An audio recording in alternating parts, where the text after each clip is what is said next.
안녕하십니까, 마이다스입니다. 자, 오늘은 주식 시장도 간단히 살펴보고 이번 코로나 사태 이후에 삶은 어떻게 바뀔 것인가, 뭐 언론에서 많이 보셨겠지만 한번 제가 주말에 좀 뉴스라든가 TV 토론을 보다가 여러 가지 좀 생각이 많이 들더라고요. 그런 내용을 좀 한번 말씀을 드리고 마칠까 합니다. 여러분들 다 아시겠죠? 이번 사태가 지나면 우리들의 삶이 어떻게 바뀔 것인가. 뭐 주식시장에도 고스란히 나와 있으니까요. 첫 번째가 이제 비대면, 언택트라고도 하고, 뭐 다른 말로 하면 온라인이라고도 할 수 있겠죠.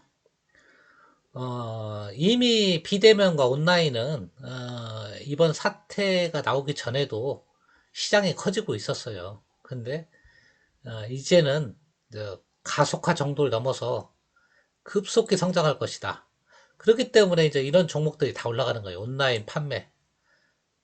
말 그대로 중국의 사스 사태 이후에 알리바바가 중국의 최대 기업이 됐죠.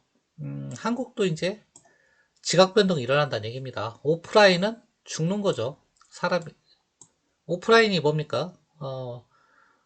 뭐 이마트라든가 롯데쇼핑이라든가 면세점 뭐 이런 것들이 다 이제 유통업이죠. 오프라인 유통업 이런 쪽이 굉장히 약해지고 온라인 쪽이 굉장히 커질 것이다. 소위 말하는 오픈마켓 이런 쪽 그것이 커지다 보니까 당연히 전자결제가 커지는 거고요. 오늘 그래서 한국 사이버결제, 다날, 뭐 KG 이니시스 이런 정보들이 다 올라갔는데요. 어, 이게 앞으로는 좀 더 가속화될 거다. 그렇게 말씀드릴 수 있고요. 그 다음에 재택근무. 이 재택근무라는 게 지금도 하고 있습니다. 공무원도 하고 있고요. 직장인들도 하고 있어요. 이번 사태를 겪으면서 기업인들도 아마 느꼈을 겁니다. 사람이 없어도 회사가 돌아가네? 사람이 출근 안 했는데도 공장 돌리고 회사 운영하는데 지장이 없네? 그러면 우리가 뭐 하려고 이렇게 사람을 유지하지? 이런 생각을 아마 했을 겁니다. 그러면 앞으로 사람을 정말로 안 뽑게 됩니다. 굳이 재택근무하면 그 많은 사람이 필요 없거든요. 시스템 구축이 필요한 거죠. 이 재택근무 시스템만 잘 구축한다 그러면 사람을 별로 안 뽑아도 된다 이제. 그리고 필요한 업무가 있으면 말 그대로 프로젝트식으로 만들어서 맡기면 됩니다. 그렇기 때문에 개인들한테는 굉장히 취업문이 좁아진 거예요. 이번 사태를 기하로 그런 느낌도 들고요. 뭐 원격 근로는 뭐 내내 같은 말이니까요. 이렇게 보시면 뭐 같은 개념이니까요. 이게 또 따라서 온라인 교육 이것도 이번 사태를 기하로 주목을 받았죠. 오늘 다 상한가 갔어요. 대부분의 종목들이. 자, 메가스터디, 뭐, 능률기업, 뭐, 이런 거 다 상한가를 갔는데, 자, 이런 것이 앞으로, 점점 더 커진다. 그렇기 때문에, 시장에서 반응을 보인 거고요. 4월 달에 이제 계약을 한다고 하는데, 온라인 계약을 한다고 그래요. 온라인 계약. 근데 준비가 지금 덜 돼 있겠죠. 준비를, 이게 쉽지 않은 거거든요, 사실은. 이거를 당장은 못 하는데요. 이번 감염병 사태가 이제는 상설화 될 수 있다. 무슨 얘기냐면 이번 한 번으로 끝나는 게 아니고 이제는 계속 이 바이러스 감염병 사태가 나올 수 있다. 좀 더 자주 빈번하게. 그러면 지금부터라도 이제 교육부에서는 학교 온라인 구축 시스템을 만들 수밖에 없는 거 아니냐 이제. 그래서 이제 주목이 이게 일회성이 아닐 것 같다 이제는. 그 주목을 해야 되는 거고요. 그 다음에 이제 관심을 가져지는 종목, 이제 산업이 헬스케어인데요. 이거는 뭐, 여러분도 다 아시겠지만, 백신과 치료제, 당연한 거고요. 그 다음에 진료도 이제 원격으로, 의사가 직접 대면하지 않고, 이게 법만 바꾸면 되거든요. 그런 업체들이 오늘 많이 올라갔죠. 뭐, 진단 키트는 말할 것도 없고요. 너무 많이 올랐으니까 얘기하기도 그렇고, 이건 제가 설명 안 해도 알 거예요. 다만 한 가지, 제가 좀 조심해야 될 거는 키트 같은 거 있잖아요.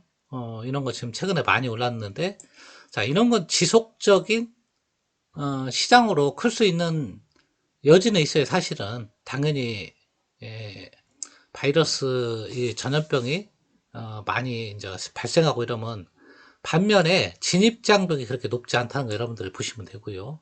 그렇게 어려운 기술이 아니다. 그렇게 보시면 되고 백신과 치료제 이거는 정말 어려운 분야죠. 신약 부분이니까. 근데요, 우리가 지금 사스의 예에서 보면 이 백신과 치료제가 아직 없다고 그래요. 사스가. 10,000명 이상 사망자를 냈던 그런 전염병이 나왔는데도 백신과 치료제를 개발을 안 하는 거죠. 왜 안 할까요?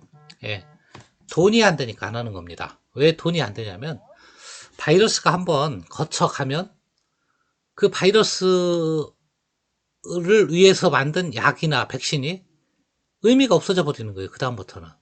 그러면 자기가 수천억 들여서 개발을 해놨는데 만약에 이 바이러스 사태가 끝나봐요. 끝나면 자기가 개발해놓은 약이 의미가 없는 거예요.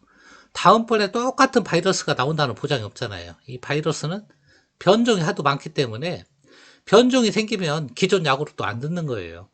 우리가 신종플루, 이 코로나 다 같은 코로나 계열이거든요.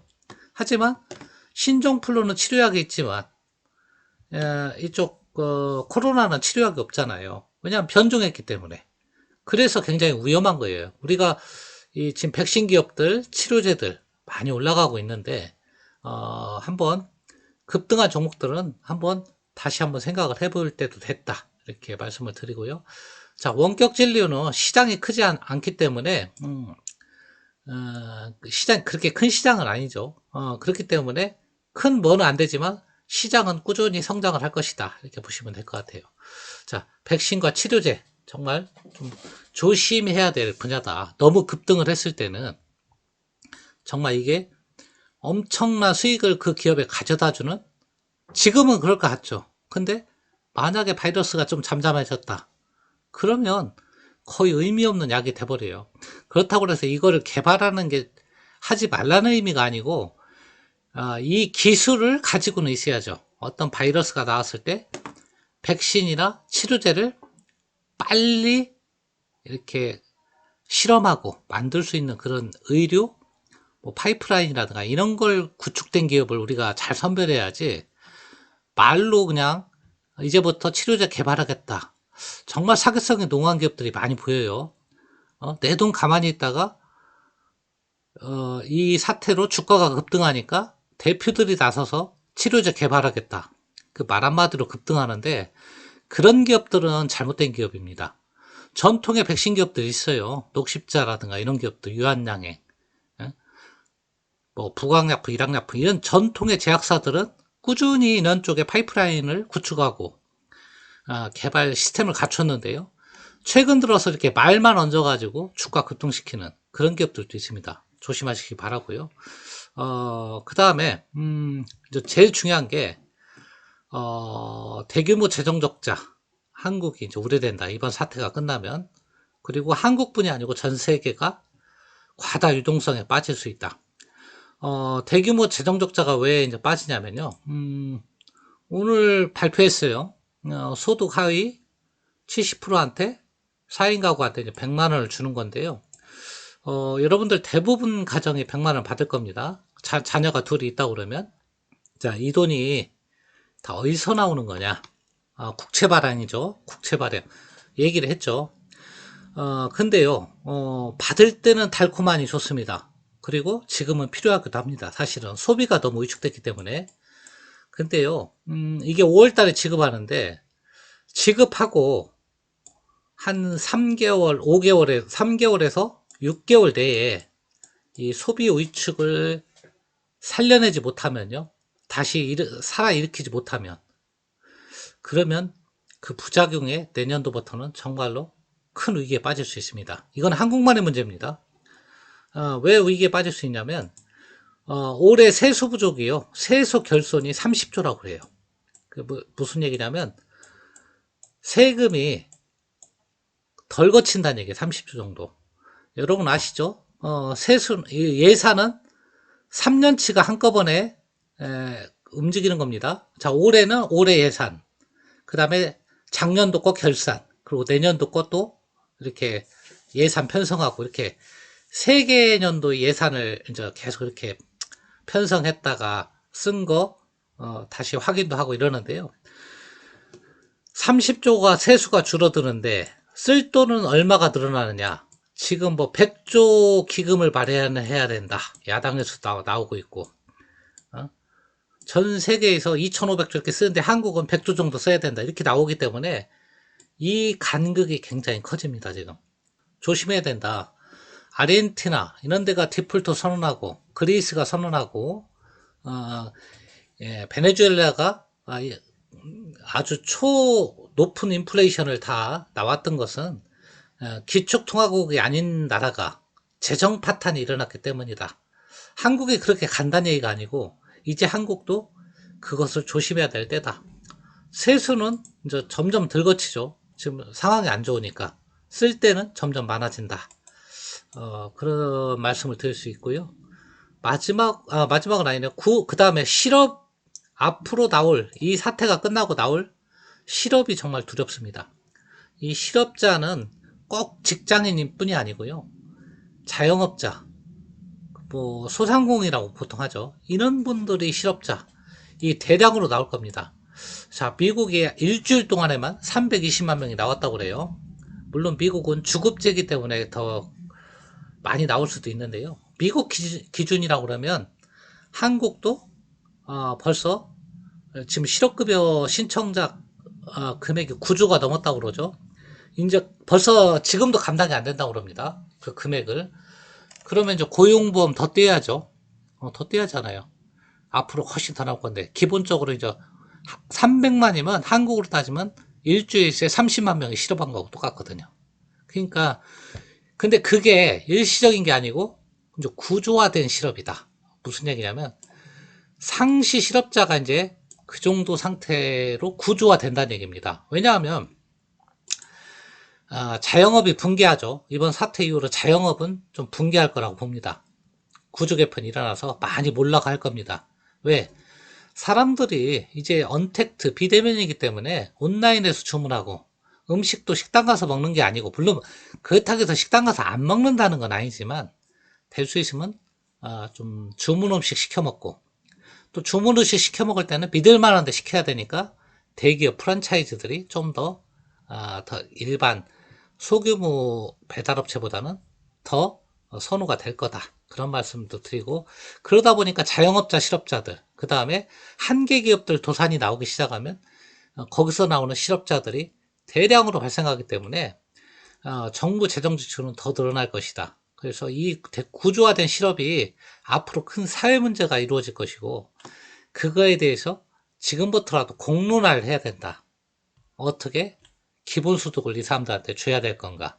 그렇다고 보면 세금을 더 걷어야 되는데, 세금을 더 걷으면 수요 위축이 또 나오는 거고, 그 다음에 소득이 줄면 거치는 세금도 줄고, 직장인들이 소득은 줄었는데 세금은 더 내야 되고, 이런 악순환이 나올 수가 있다. 자칫하면. 그러면 빠른 회복을 못하면 6개월 내에 이 정도의 빠른 회복을 못하면 이 지금 풀어진 유동성 이런 부분이 독이 될 수 있다. 그런 말씀을 드리고, 그 다음 환경에 좀 관심이 좀 많아질 것이다. 이번 사태도요, 환경 파괴에서 좀 초래됐다고 그래요. 말 그대로 사람과 동물 간에 공통으로 감염되는 바이러스, 이게 왜 생겼느냐. 이번 코로나 같이 사람이 자꾸 동물에서 서식하는, 숙주하는 그 바이러스의 영역을 자꾸 사람이 파고드는 거예요. 밀림도 개발하고 빙하도 녹고 이렇다 보니까, 그리고 그 숙주도 좀 멸종되고 좀 사라지기도 하고 그러죠. 동물들도. 그러다 보니까 자연적으로 그 동물을 숙주로 했던 바이러스들이 자기 생존 본능에 의해서 사람을 숙주로 옮겨왔다. 이런 얘기도 있더라고요. 자, 그렇다 보니까 환경에 대한 관심도 훨씬 높아질 것이다. 그런 말씀을 드리고요. 끝으로 이번 사태로 미세먼지가 좀 사라졌다고 그래요. 그리고 기름 소비가 1970년대 수준으로 줄었다고 그러고요. 그래서 환경에는 조금 아이러니하게도 긍정적인 면도 끼쳤다. 그 말씀을 드립니다. 자, 오늘은 코로나 이후의 삶에 대해서 알아봤는데요. 이상 마치도록 하겠습니다.